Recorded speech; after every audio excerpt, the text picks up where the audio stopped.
Good morning, students. This is the last session of the class on liquidation. Today, we discuss how the liquidator's final statement of affairs is prepared. Then, on completion of the liquidation process, the liquidator should prepare a statement. And this statement shows the amount collected from various assets realized by the liquidator and amount paid to various liabilities, then liquidation expenses and amount paid to shareholders. This statement is known as liquidator's final statement of affairs. It is in the form of a receipts and payments statement or a cash account. Then it records all receipts on the debit side and all payments on the credit side. Liquidator's final statement is to be submitted by the liquidator to the court in case of compulsory winding up and to the company in the case of voluntary winding up. Then how this statement is prepared, or we can discuss the format of liquidator's final statement of account. Then name of company, then heading liquidator's final statement of account, then two sides just like an account, debit side receipts, then amount, payments, amount. Then I have told you earlier that receipt side, the debit side, it includes all receipts, then including cash in hand and cash at bank. Then assets, then various assets, amount realized on various assets, then it should be shown individually. Debtors, stock, then land, building, അങ്ങനെ specific ആയിട്ട് individual ആയിട്ട് ഓരോ ഐറ്റവും കാണിക്കുക, അതിൻ്റെ realise ചെയ്ത amount കോളത്തിൽ കാണിക്കുക.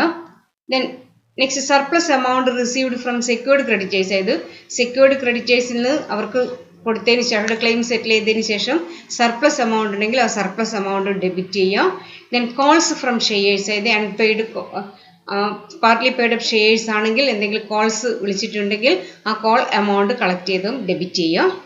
Then on the payment side first item legal charges, അതായത് ലിക്വിഡേഷനുമായിട്ട് ബന്ധപ്പെട്ട് ഉണ്ടായ legal charges, then stamp duty അതേപോലുള്ള legal charges, then next liquidators remuneration, then next liquidation expenses, then next payment to debenture holders and other creditors having a floating charge on assets of the company, ഇത് കമ്പനിയുടെ അസറ്റ്സിന് മേലെ floating charge ഉള്ള ക്രെഡിറ്റേഴ്സിന് കൊടുക്കുന്ന amount.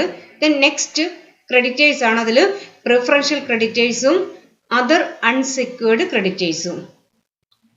Then if there is any surplus then should be paid to shareholders, first preference shareholders, then balance amount to equity shareholders.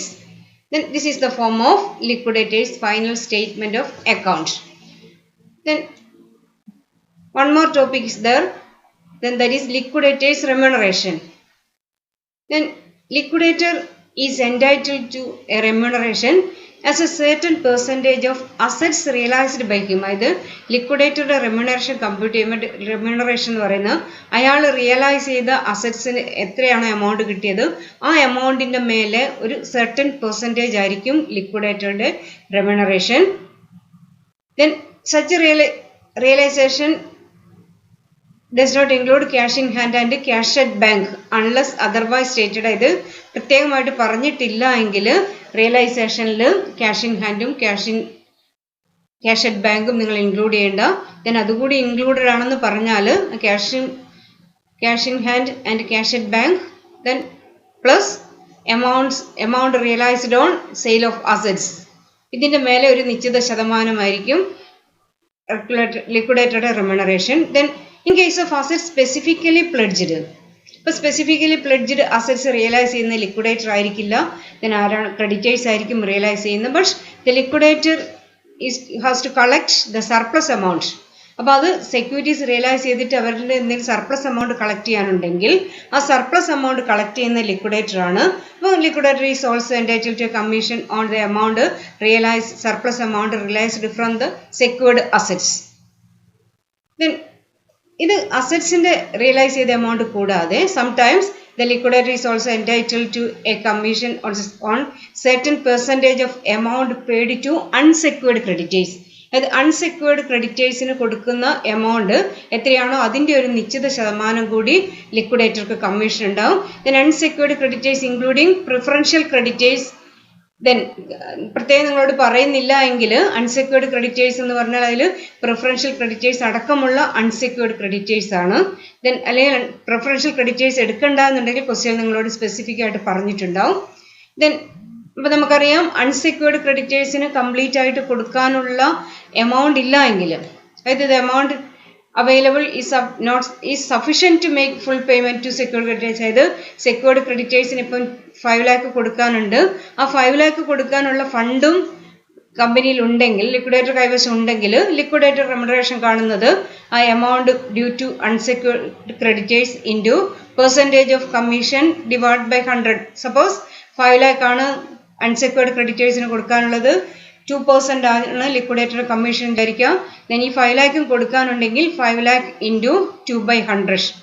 Then if the amount is not sufficient to make full payment to unsecured creditors, then liquidators remuneration is calculated as amount available to unsecured creditors into percentage of commission divided by 100 plus percentage of commission. Then take then suppose 5 lakh amount due to unsecured creditors, but the amount available is only 3 lakh. The commission entitled to liquidator is 2%.